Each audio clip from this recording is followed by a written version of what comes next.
Armand Poiser, Acting Senior Director for Urban Renewal and Development.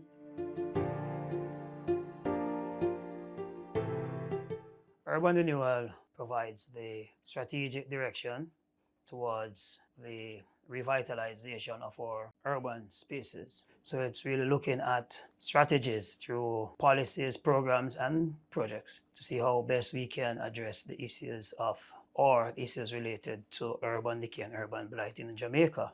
Our portfolio provides guidance and outlines clearly the government's effort towards the revitalization of our urban spaces, towns, and cities.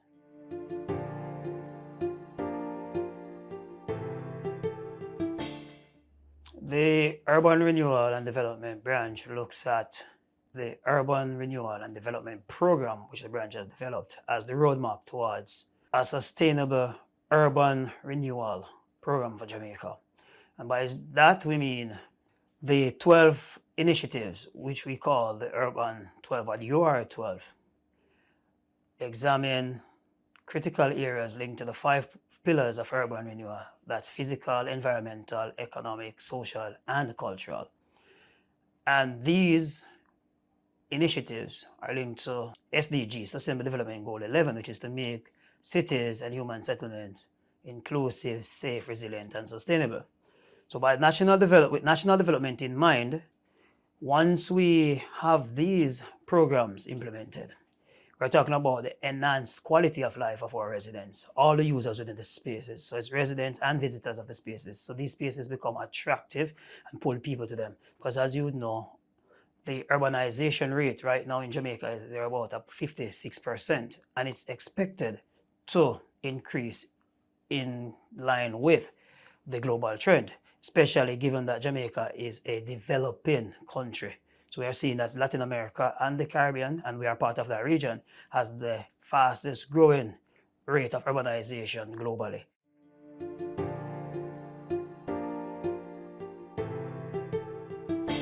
We have looked at installation of solar lights. There are some communities, as you know, they are not connected to the national grid, and they don't have access to street lighting. And so through this program, the Urban Renewal and Development Program, these communities would have benefited through the installation of solar lighting, and that improves safety and security. We would have looked at and implemented projects that focus mainly on community upgrading, beautification, and transforming the images of urban communities. And through that, we have done the zinc fence removal, because zinc fences not only are unsightly, but they pose a challenge to law enforcement and effective policing, and also for the smooth traversing of emergency vehicles in these communities. So once you remove these rusty corrugated zinc fences, what happens is that you are transforming the image and appearance of these spaces, and by therefore transforming the psychology of people, to appreciate and improve space of living. We have also looked at pocket parks and park upgrading. We would have addressed the issue of providing meaningful recreational and leisure spaces for persons to enjoy. And it's part of the wider scheme of environmental sustainability and making spaces inclusive and attractive.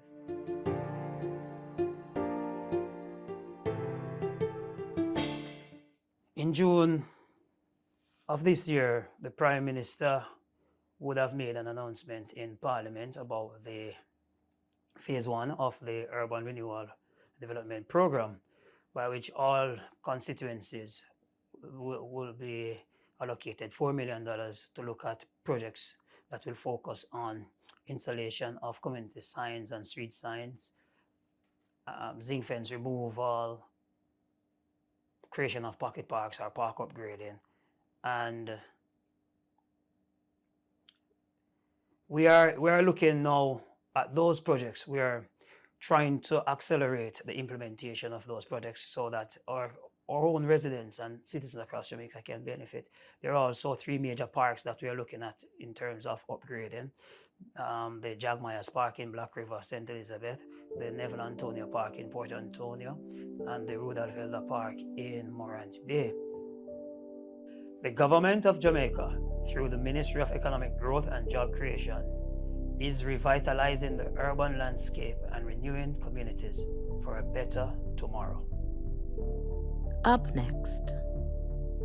Everybody wants to know what the weather is or what the weather will be so that proper plans can be made and we can make sure that things are in place to handle.